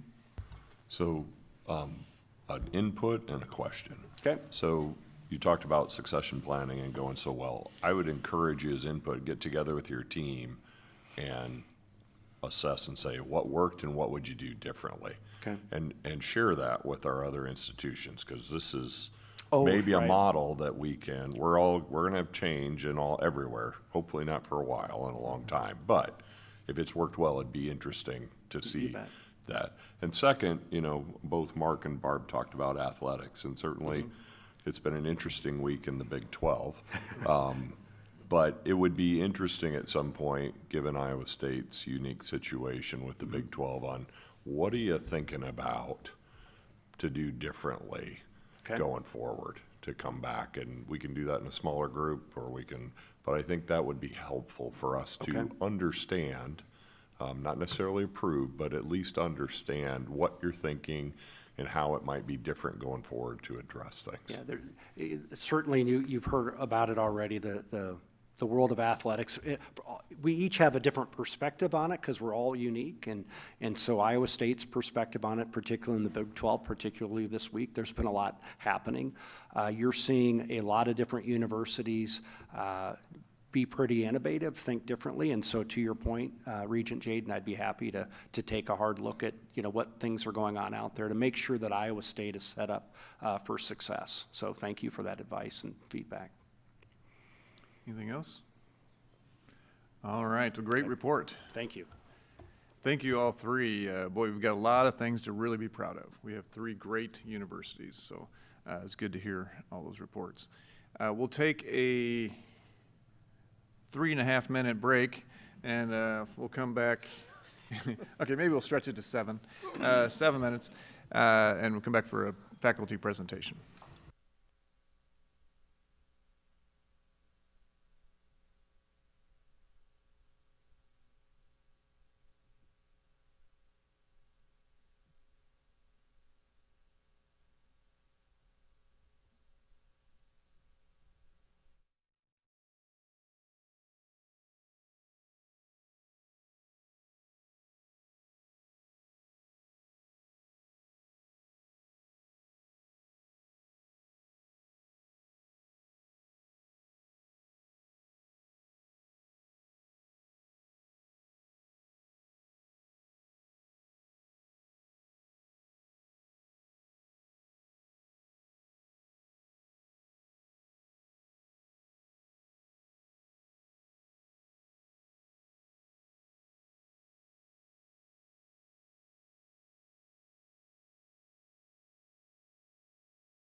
So at this time, I'd like to introduce University of Iowa Provost Kevin Kriegel, who will introduce our presenter. Thank you, President Kramer. Good morning, everyone. It's my honor today to introduce Dr. Jill Klesser. She's the Dean and Professor and the Gene M. Schmidt Chair of Drug Discovery at our College of Pharmacy. She started in that position 2 years ago, July of 2024, almost 2-year anniversary. Dean Klesser earned her Doctor of Pharmacy degree from the University of Texas Health Science Center at San Antonio, where she also completed an oncology residency and fellowship. Before joining Iowa, she was a professor of pharmacy at the University of Kentucky and held the endowed chair position in precision medicine at the Markey Cancer Center and was the co-leader of the center's translational oncology research program. Her research centers on precision medicine and oncology drug development, which she will talk about today. She's authored more than 450 abstracts, articles, and book chapters, and as a principal investigator, secured more than $30 million in research funding from the National Cancer Institute and other sources. She holds 9 patents or patents pending and has founded 2 startup companies on technologies developed in her lab. She's also got a very impressive national leadership profile. She's a past president of the American College of Clinical Pharmacy and has provided extensive service to the National Cancer Institute on the focus of cancer prevention, therapy, and drug discovery. Before I turn it over to Jill, a quick story. As she was preparing to come to Iowa 2 years ago, she reached out to me in it was probably June, and noted she's going to have a little bit of a challenge getting here on time. She found out that she'd recalled that she and a colleague had submitted a grant to the federal government, the ARPA-H program, a new startup in health and human services. She was going to go present. She didn't even recall that she had submitted it. She got selected down, and by mid-July when she was starting, she was ready to come with a $10 million grant. So I thought, well, I made a great hire, but now I know I really made a great hire. So she's going to talk to us about efforts around the College of Pharmacy, its impact on the state of Iowa, and then some of her great research, both in terms of ovarian cancer, and then what she's doing now, a new endeavor with lung screening in the state of Iowa. So Jill, the floor is yours. Great. Welcome. Well, thank you very much, Provost Kriegel, for that very kind introduction, and thank you to the Board of Regents for giving me the opportunity to talk about the College of Pharmacy and some of our research endeavors today. So the College of Pharmacy, there's 141 colleges of pharmacy in the United States. University of Iowa is ranked 20th out of those by the U.S. News and World Report, so very high-ranked program. We have 48 faculty and about 400 professional students. We also have a graduate program, and we have 48 graduate students in that program. And I'm not going to talk too much about our graduate program, but just to give you one tidbit, over the last 5 years, we have had a 100% placement rate within 30 days of graduation, and 80% of them, they're trained as pharmaceutical scientists, 80% of them go directly from their PhD into the job market. That is different than anything in biology, where you're looking at maybe 8 years of postdoc before taking a position. So we're really proud of the success of our graduate program and our graduate students. The other thing that's very unique about the College of Pharmacy is we have an FDA-approved manufacturing facility within our building. It's been in existence for about 50 years. So they manufacture a number of drugs, both for early clinical trials and commercial products that are on the market today. And so let's talk about Iowa pharmacists. Nearly half of all Iowa pharmacists are graduates from the University of Iowa, 49%. The other College of Pharmacy in Iowa is Drake. They contribute about 27%, and the other 27% mostly come from Minnesota and Wisconsin, but a few other places as well. Over the last 5 years, 35 to 40% of our graduates go directly into practice in the state of Iowa. And one of the things we're doing to help encourage that is during the last year of pharmacy school, you basically get hands-on experience in pharmacies and hospitals. And when we have students from these small towns, there's a big desire for them to go back to their small town and do their last year of pharmacy school there. And that really helps segue them into the workforce in these rural areas. So we're setting up programs with all of these. You still hear me? Or maybe I just have to be in the right zone. I think that one's still working. Okay. And so we started with this all-in-one city type of experiential education program. We call them LAPPIes. We started in Iowa City because, you know, you want to start close to home and keep a close eye on it, but it's been a big success. And so we started a new one in the Waterloo area. We're looking at Davenport and Sioux City for the upcoming years, and someplace in the southwestern part of Iowa in the following year, and haven't decided on the location yet. The other half of our graduates go directly into residency training, some in the state of Iowa and some outside, and this prepares them for a higher level of practice. So we don't have good stats right now on how many come back to us, but it is a considerable number. The other thing I wanted to tell you about is the return on investment with a degree in pharmacy. So there was a recent publication put out by the University of Texas, and based on cost of the education, opportunity cost while you're in school, and then the salary once you graduate, pharmacy is the third best graduate or professional degree for return on investment. And that is only behind medicine and law. And I'm here to tell you that University of Iowa is an even better investment. Our on-time graduation from pharmacy school is 97%. And again, this is over the last 5 years. Our job placement at graduation, within 30 days of graduation, is 97%. And the NAPLEX is the test that you have to pass to be able to be a pharmacist. So our first-time pass rate is 85%, and the overall pass rate is 95%. So outstanding result in terms of our NAPLEX pass rates as well. And then when we look at the mean debt to salary upon graduation, interestingly, my slide switched, and so yellow is not Iowa in this slide, it's national. So if you look at the debt, which is going to be on the left-hand side, the average debt across the nation after graduating from pharmacy school is about $170,000. The average debt from the University of Iowa is much lower, about $120,000 for a delta of about $50,000. And then you compare that to the national average salary as well as the Iowa salary, which are very, very comparable. So we think that a degree from the University of Iowa is in the College of Pharmacy is one of the best values and most important things you can do for a career. We also think that the University of Iowa Pharmaceuticals has a lot of advantages. In addition to doing that manufacturing, there's a lot of intrinsic benefits. We're part of the Iowa Accelerates state initiative to attract more life science companies to Iowa. It's a proven model that University of Iowa Pharmaceuticals can be an anchor for that.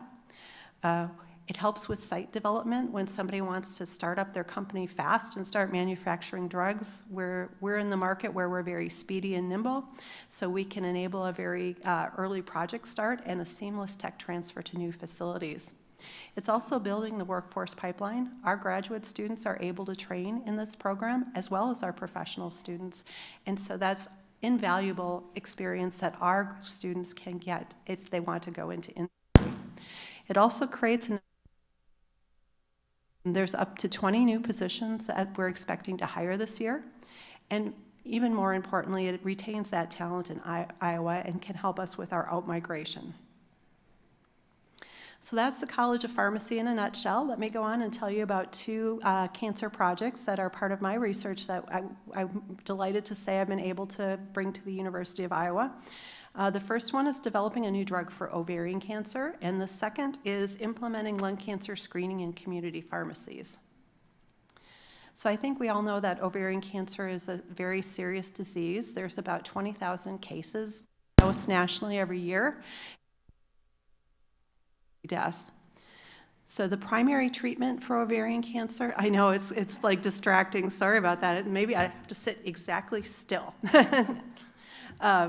So the usual treatment for ovarian cancer is couple cycles of chemotherapy followed by debulking surgery, and the treatment for ovarian cancer really has not changed in the last 25 to 30 years.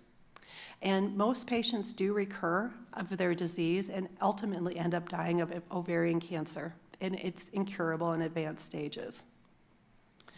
So one of the reasons ovarian cancer is so hard to treat, and so this is my little diagram of an ovarian cancer, and so the cancer cells are there in the middle, the gray ones, and then the blue ones are, we call it the tumor microenvironment, but it's basically the cells that are surrounding the cancer. And in ovarian cancer, those blue cells are called immunologically cold, and they make a really nice environment for the cancer to grow in. They provide, nutrients, they provide, kind of a cozy atmosphere, and they also hide the cancers from the immune system. So, and one of the main cells that are in this tumor microenvironment are called M2 macrophages. So in our laboratory, we were able to develop a drug, and what this drug does is it goes to, it's called VT101, because the company's name is Vesicure Technologies, and so what the drug there in red does is it goes right to that cancer cell, and it interacts with those macrophages and basically makes them hot. It turns up the temperature on the cancer. And when that happens, the cancer cells die, and there can be a therapeutic benefit for the patient. So let's see if I can get my video to work, but let me set this up for you. So this is, so I showed you of how it's supposed to work. It looks in real life. So the green is going to be an ovarian cancer cell. We label them with dye so we can see them. And the red are going to be the VT101 drug, so we label that with a red dye so you can see that.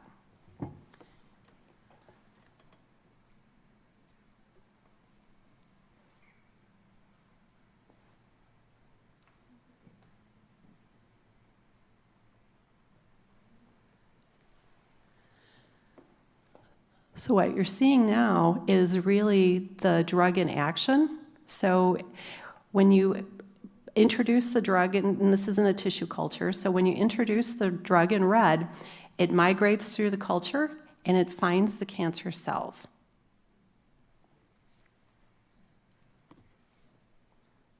Is that an infusion? It is an infusion. So our next steps with this is we are planning on conducting a phase 1 dose-finding safety and efficacy trial in advanced ovarian cancer. We had our meeting with the FDA, preparing our IND application between now and then, and I'm excited to say it's done, and we're supposed to hit the button on June 18th, so 2 days from now, so I'm really happy on June 19th. And then the FDA has a month to weigh in on whether we can start our clinical trial or not, because this is a first in human, so we need the FDA's approval to be able to move forward.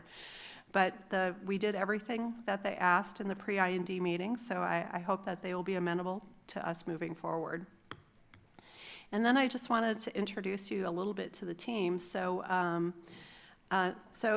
Provost Kregel mentioned that I had forgotten that I'd submitted this grant because ARPA-H, basically the way they work is you send in a 2-page proposal, and if they don't like it, you don't get any feedback. So I actually had assumed I wasn't going to get it, but then they, right before I came here, they called me and said, hey, you need to be in Boston on such and such a day because, and then you passed on to the next phase. And so that was in the end of July, and we actually had the funding by October 2024, so they're really fast moving. And when I, excuse me, when I came to Iowa, I needed to set up a new team, basically.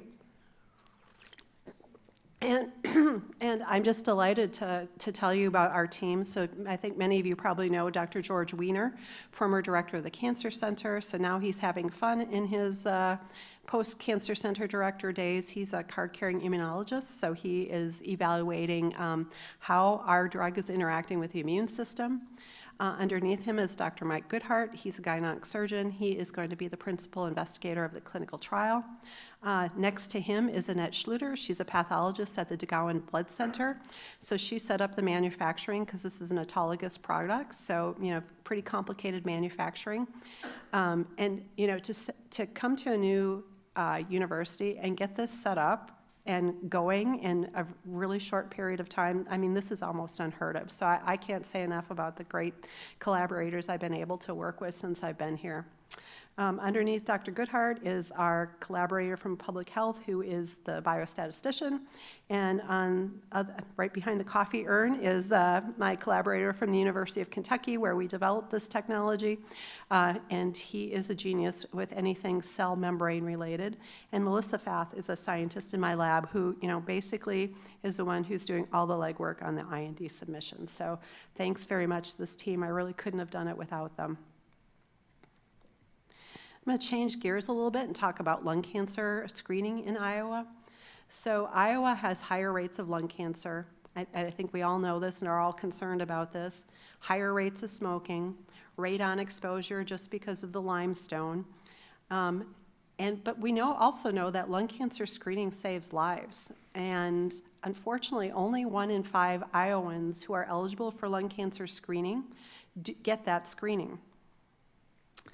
So there's a number of barriers that have been identified to lung cancer screening. One of them is primary care physician competing demands. When somebody's in with a problem, you're not going to have time to talk about a prevention of lung cancer by setting up the screening. And this problem is particularly problematic in the rural areas of Iowa where there's a shortage of primary care physicians. So a solution, we thought, to overcome this would be to work with community pharmacists.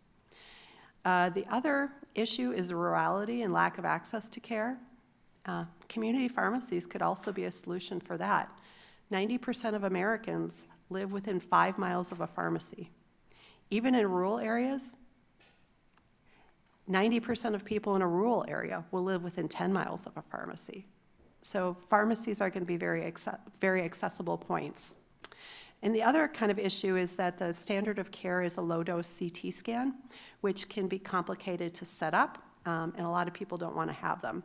So there is a blood test that is very close to being approved, which we're going to offer in our study. So this is the study team here. So we received funding for this study from Eli Lilly. That funding came in October of 2025. They started us off with about $1 million. If our pilot is successful, we're going to be able to expand it to 10 different pharmacies. And so what we're doing in our pilot is we are screening 6,000 patients to identify 600 that are eligible. 20% will probably already have had the screening, and so we'll end up with 50 patients who are eligible for the study, and we anticipate half of them would be willing to undergo low-dose screening, lung cancer screening. So again, had to pull together a huge team when I got here, and so up on the top is Corey Canelti. She's very experienced in doing research with community pharmacies. Emily Sadecki is a new family medicine physician who is our primary collaborator from that standpoint. Kim is she runs the lung cancer screening program at the University of Iowa and is very supportive of expanding this into the community. And Bruno is the director of radiology. So he'll be the one who oversees once people get diagnosed, then they basically go to Bruno. So very important to get his buy-in early on, because I don't think he'd be happy if all of a sudden he's got, hundreds of new cases that have been identified and unexpected. So again, to put together a collaboration that involves family medicine, radiology, and pulmonology in, basically just a couple of months and just kick it off and get started. And I can tell you the status of this study. It was IRB approved last week on Monday. We opened it at Greenwood Pharmacy in Waterloo. First week, they screened 645 people to see if they were eligible. And their screening is based on age. So, they ran a search of all their patients for that week, identified 92 people who were in the age range, then went down and looking at smoking histories, and then asked people if they were interested. And they've got 32 candidates already. So, we only have to get up to 500, and we got 32 in the first week. Can you help us understand what makes someone eligible? Sure. Please, thank you. Yeah, so for lung cancer screening, age and smoking history. So if you're over 50, between 50 and 77, and if you have a certain pack year history. So it's the easiest way to, check your records is to do it by age. So that's pretty easy. And then you have to dive in more for the smoking history. And about 20% of Iowans in the Waterloo area in this age group are still smokers. So there's a blood test, and there's a family medicine physician that is basically across the street from them, who has phlebotomy services, and so they'll go over there for the blood test, and then the blood test just gets shipped to the company, and then the results come back in a portal. And if somebody is positive, then the next step would be to get a low-dose CT scan. Is that like twice the national average or for smoking? In that age group, it's probably about 5% higher than the national average. So in the over 55, the smoking rate is still pretty high. Okay. What about the radon exposure? If you could touch on that, since that's not part of this, it sounds like, but I know that's talked about with lung cancer. Yeah, so that's a great point. And so radon exposure, it's just bad luck of geography, right? Wherever there's a lot of limestone. So Wisconsin, basically every place I've lived, Wisconsin, Kentucky, and Iowa are high radon states. And the issue is we don't have lung cancer screening recommendations based on radon exposure yet. There's a lot of national advocates who are advocating for that, but and it's primarily there's never been a study that shows that lung cancer screening is effective in finding radon-induced lung cancers. And so until we have that study, it's very hard to integrate that into the health system. So right now, I think we would be at the level of doing those studies to prove that it could be valuable. But to your point, there's kind of an epidemic of lung cancer in young women, and I'm talking women in their, early 40s. And it's primarily thought to be due to radon exposure. Has that changed 100 years ago, radon, then versus now? Yeah, so that's a really interesting point. So yes, but I think it also kind of plays into the smoking. So smoking was not widespread 100 years ago. And so the only real exposure was the radon.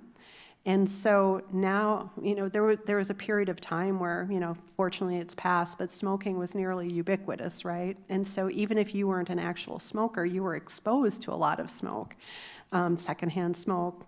People used to smoke in restaurants, So I think it's probably an interplay between the smoking and the radon.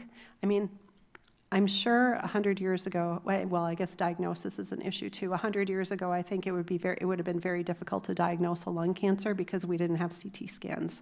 So that's a really interesting question that I haven't thought deeply about, but it is really interesting. Because there's so much conversation now of radon mitigation efforts in basements and the testing. And I live in a county that's the #1 county of cancer rates, Palo Alto County. So that's being talked about a lot. So just of interest and fascinating presentation. So thank you. Thank you. So I think that was my last slide, so I can take any other questions you guys have about anything that we've talked about today. Regent.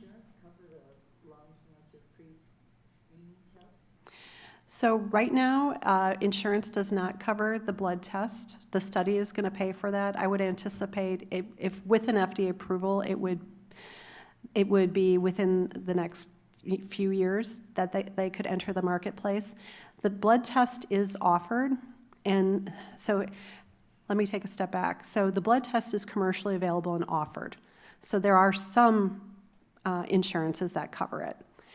It hasn't been endorsed by CMS yet, and so until it's endorsed by CMS, it's not going to have kind of universal coverage. Regent County. Thank you. Congratulations on your research and good luck on your trials. Very exciting. Pulling for you. It's wonderful. I'm going back to your slide on salaries of a pharmacist, and I love seeing the debt load compared to the salary. Iowa, that's wonderful. So when I go to the pharmacy, I see 3 or 4 people behind the counter at Hy-Vee. And there's certainly a hierarchy, I presume, and those are some training to be a pharmacist. I guess I'm asking, are these all 6-figure salaries back there? This is something to champion in terms of to help this pharmacist shortage we certainly have. And I'm just kind of curious how it works with what we're seeing when we go in there. Yeah, so there's probably going to be a pharmacist, we call them pharmacy technicians, and there's no degree associated with being a pharmacy technician. The pharmacy technician typically will perform most of, putting the drugs in the bottles, and the process is primarily overseen by the pharmacist. The pharmacist is going to be doing the immunizations. So we're really lucky in Iowa. We have a new law was passed, the standard of care law was passed recently in 2024. And with the standard of care law, pharmacists are now regulated by what would be considered the standard of care, as opposed to, you can give a vaccination to this person on such and such a day. And so with this change, we're seeing a huge rollout of clinical services in community pharmacies. So the drug distribution, I think the trend in pharmacy is the drug distribution function of pharmacists has been declining for a number of years. For example, Walgreens, unless you need an antibiotic, Walgreens doesn't fill your prescription in the store anymore. They send it to a fulfillment center and you get it by mail, and the pharmacist just talks to you about your prescriptions and helps you manage taking those medications. So, and other kind of really fantastic services, we have an alumni who in his town, the primary care, urgent care closed. And so this alumni worked with a nurse practitioner and started a primary care practice. Walk in for, test and treat. So if you have pneumonia, if you think you have pneumonia, you can be tested for that in that pharmacy. So huge expansion of what pharmacists can do with that change in state regulation. Any other questions? All right, well, thank you so much. Good information. Thank you again. Thanks for what you're doing.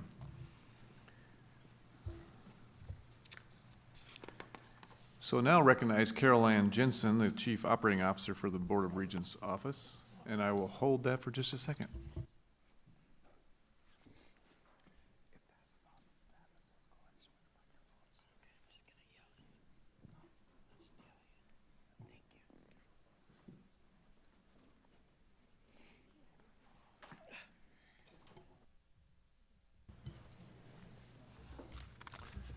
All right, Carol Ann, tell us about the Executive Director search. Well, as you know, Mark Braun is retiring, so this action is directing the Governance Evaluation and Human Resource Committee to select and enter into an agreement with the search committee to provide services to the Iowa Board of Regents, and also develop and process a timetable for the hiring, and then ultimately conduct the search and hire a new executive director. All right, so we kind of approaching it like we would a presidential search by hiring a national firm and being on kind of a similar timetable of trying to get someone under contract pretty quickly, have some selections in the fall, maybe make a decision by the November meeting, we're hoping. So we would like to have a motion and a second to approve this plan of advertising and hiring a search firm. So moved. Moved by Lacey, second by Hensley. But any discussion on it? Questions? Hensley? So where would the RFQ be requested from? How are we going to identify the firms? You got to answer that, Caroline? I mean, we will advertise for the board office an RFP to fulfill hiring a search firm. So we'd advertise for a search firm and then go through the process with the governance committee to select the firm, and then the firm would provide services to find an individual or help us find individuals that may or may not fulfill the job, but would give us a selection of candidates. So do you anticipate that we will get several responses from firms throughout the country, or? Yes, I would think so, yeah. Okay. Any other questions? Okay, we will do a roll call vote on this. We have Regent Dunkel, Yes. Regent Hensley, Yes. Regent Rouse. Yes. Regent Gipple, Yes. Regent Jaden, Yes. Regent County, Regent Lacy, Yes. and Regent Kramer votes yes. So this motion is approved as well. So now we're moving towards closed session. So the board has necessity to meet in closed session for the following reasons. In accordance with Iowa Code to Section 21.5.1.c, to discuss strategy with counsel on matters that are presently in litigation, where litigation and imminent premature disclosure would likely prejudice or disadvantage the position of the board, and to seek confidential advice from legal counsel on pending matters under attorney-client privilege as provided in Iowa Code Section 622.1. We're going to closed session. But at the end of the conclusion of closed session, we will reconvene. So is there a motion to go into closed session? Second. Moved by Rouse and second by Dunkel. Roll call vote to go into closed session. Regent Dunkel. Yes. Regent Jaden. Yes. Regent Hensley. Yes. Regent Rouse. Yes. Regent Lacy. Yes. Regent Gipple. Yes. Regent County. Regent Kramer votes yes. We're going to go into closed session. Thank you, everybody, for attending.